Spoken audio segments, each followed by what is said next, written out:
Donc aujourd'hui, je vais vous parler plutôt du partage de l'art que de l'art du partage, puisque l'art du partage peut inclure le partage d'un art qui peut être le lieu d'un partage de valeurs, d'émotions et de représentations. Et en particulier, moi je m'intéresse au phénomène de l'exposition, qui semble alors être le lieu par excellence de ce partage, en ce qu'il présente l'espace matériel dans lequel les œuvres sont rassemblées dans le but d'être présentées, partagées avec un public. L'exposition est donc le lieu même de ce partage de l'art au public, le lieu où les spectateurs viennent tous partager, que ce soit consciemment ou non, un même contenu, une même expérience artistique, et se transforment alors en public, au sens fort du terme. En ce sens, les expositions peuvent fonctionner en tant que ciment social ou point de référence pour une culture commune. J'aimerais alors aujourd'hui me demander ce que peut partager une exposition et quels sont les moyens qu'elle peut utiliser pour y parvenir. Je vais alors étudier rapidement comment les expositions peuvent devenir un outil de communion sociale à grande échelle et transmettre, ou partager, un système de valeurs aux enjeux politiques. Je vous propose d'aborder cette question aujourd'hui par le prisme de la célèbre exposition The Family of Man, montée en 1955 par Edward Steichen au MoMA à New York. On présente le plus souvent cette exposition à grands coups de superlatifs, comme vous pouvez le voir sur la couverture du catalogue du 60e anniversaire de l'exposition. Elle est d'abord l'œuvre d'Edward Steichen, qui est l'une des figures les plus importantes de l'histoire de la photographie, et qui devient à la fin des années 40 le directeur du département de photographie du MoMA. C'est à ce poste qu'il crée l'exposition The Family of Man, avec comme ambition rien de moins que de réaliser, comme il l'affirme lui-même, et je cite, « le miroir des éléments universels et des émotions quotidiennes, le miroir de l'unité essentielle de l'humanité à travers le monde. » Fin de citation.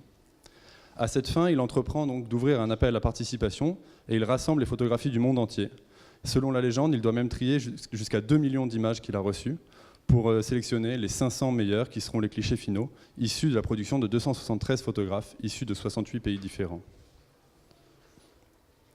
The Family of Man est l'une des expositions de photographie les plus célèbres qui ait jamais été organisée. C'est ce qui fait d'ailleurs que je l'ai choisie aujourd'hui. En effet, elle est sans doute l'exposition de photographie, voire l'exposition tout court, qui a été la plus vue de toute l'histoire, avec 150 versions différentes de la même exposition, qui circulent dans presque une quarantaine de pays jusqu'en 1962. Elle a été vue, selon l'estimation haute, par 10 millions de visiteurs, incarnant alors un lieu de partage de l'art tout à fait monumental. Cet immense succès provient sans doute du programme humaniste mis en scène par Edward Steichen, particulièrement apprécié à l'époque, et qui ne semble pas se démentir aujourd'hui. En effet, une version permanente de l'exposition est maintenant visible au Luxembourg, et le catalogue de l'exposition a été de très nombreuses fois réédité et continue aujourd'hui de se vendre. On constate donc que l'exposition est bien le lieu d'une communion sociale, d'autant plus que Steichen reprend les techniques d'exposition qu'il avait utilisées pour la série d'expositions de propagande étatique qu'il avait entreprises comme la plupart des acteurs culturels américains au moment de l'entrée en guerre des États-Unis pendant la Seconde Guerre mondiale. La plus connue de ces expositions de propagande, Road to Victory, verra le jour en 1942 au MoMA et fera d'ailleurs dire à la critique de gauche Elizabeth McCausland « C'est avec cela qu'on construit un peuple et ses traditions ». Ce qui s'affirme alors à travers l'exposition, c'est la volonté de Steichen de traiter les photographies comme un matériau à partir duquel il peut créer une exposition autour d'un thème central. L'exposition est alors porteuse d'un message, d'un discours, et fait la preuve de ses capacités de persuasion. Cependant, ici, avec The Family of Man, Steichen semble écarter l'idée d'une exposition politique. Il déclare d'ailleurs qu'il n'est pas concerné par les photographies de propagande, je cite, « en faveur ou en opposition à une idéologie politique quelle qu'elle soit ». Fin de citation. En effet, l'exposition doit être une simple description de l'unité des hommes, une ode à l'amour. Il dit « Je crois que l'amour doit être l'élément clé dans la grande famille des hommes, comme elle l'est dans la famille individuelle. » Pourtant, l'exposition est assez clairement chargée de sens politique. Nous sommes alors dans le contexte de la guerre froide, qui divise la planète donc idéologiquement et militairement, 2 ans après la fin de la guerre de Corée, et dans une guerre froide qui fait planer la peur de la catastrophe nucléaire sur le monde entier. De plus, dans le contexte de la chasse aux sorcières du macartisme, réaliser une exposition pour faire le portrait de l'humanité, pour exprimer l'universel à travers l'individuel et le particulier, est loin d'être une entreprise anodine. De même, revendiquer les éléments universels et les aspects des relations et expériences humaines qui sont communs à toute l'humanité ne va pas de soi dans un pays qui pratique encore largement la ségrégation raciale. L'historienne de l'art Marianne Staniszewski remarque ainsi que l'exposition tente de partager et de diffuser une idéologie progressiste pour l'époque, un message humaniste de tolérance et de respect de la diversité. En tout état de cause, on le voit, l'exposition partage des œuvres d'art, mais aussi des valeurs politiques. Au-delà de l'humanisme apolitique défendu par Steichen et qui peut aujourd'hui sembler un peu naïf, l'exposition est vue par plusieurs organisateurs comme une véritable arme de propagande dans la continuité des expositions déjà réalisées par Steichen. Ainsi, Darnoncourt, le directeur du MoMA, écrira à Ford pour obtenir le soutien financier de sa fondation, qui vise à diffuser la démocratie, c'est-à-dire essentiellement combattre le communisme à l'époque.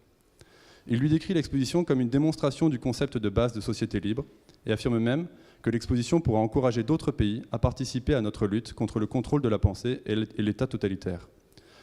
Les visées d'Arnoncourt sont donc assez claires. D'ailleurs, le remplacement du moderniste Beaumont Newhall par Steichen à la tête du département de photographie du MoMA à la fin des années 40 avait été en partie motivé par la volonté de faire des expositions de photographie des outils de communication et de persuasion très efficaces, comme en témoigne le discours de bienvenue prononcé par Nelson Rockefeller.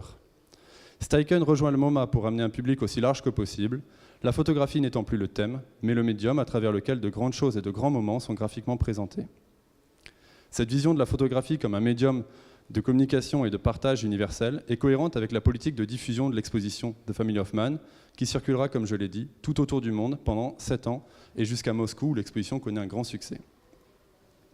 C'est d'ailleurs au nom de cette vision politique de l'exposition et de sa diffusion que de nombreux auteurs critiqueront a posteriori l'exposition comme une entreprise de propagande américaine au service d'une idéologie réactionnaire.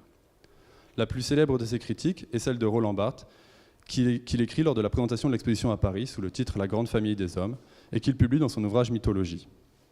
C'est d'abord la prétention de l'exposition à l'universalité humaniste qui est critiquée par l'intellectuel français. Selon lui, cette notion d'universel renverrait en fait à l'idée d'un fond naturel qui sommeillerait en chacun de nous, nous rassemblant par-delà nos différences.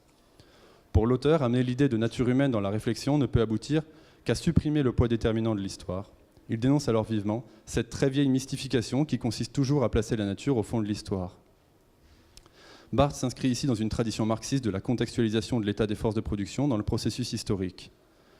L'histoire apparaît alors comme un moyen de comprendre l'évolution des forces sociales qui ont amené à l'état actuel des choses, cette compréhension amenant en conséquence les moyens de lutter.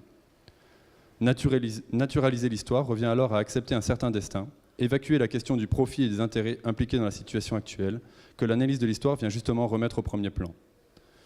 De même que l'appel au pacifisme de Steichen peut être vu comme une opposition à toute forme de lutte et la perpétuation de la domination en place, la nature semble être du côté du statu quo, quand l'histoire est du côté de la lutte. L'autre grande critique de l'exposition nous est fournie par Alan Sekula dans 2 articles qu'on a rassemblés par la suite dans la publication de ses écrits en français aux éditions de l'École des Beaux-Arts. Il remarque ainsi les nombreux stéréotypes de genre ou raciaux véhiculés par l'exposition de Steichen. Par exemple, les travaux manuels sont majoritairement attribués aux hommes, tandis que la lessive, le ménage ou la couture sont réservés exclusivement aux femmes. L'exposition est en effet très largement porteuse d'une morale occidentale, patriarcale et chrétienne. Renchérissant sur Roland Barthes, Alan Sekula estime que l'exposition fige la vie sociale et la rend même invisible. Plus étonnant encore, il souligne que le soutien de l'United States Information Agency, une agence gouvernementale reliée à la CIA et spécialisée dans la propagande, a joué un rôle important dans la diffusion internationale de l'exposition. On comprend aussi à quel point l'appel au pacifisme peut intéresser les autorités américaines à l'époque, quand on sait que dans le même temps, le gouvernement américain organise un coup d'État au Guatemala qui aura des conséquences terribles.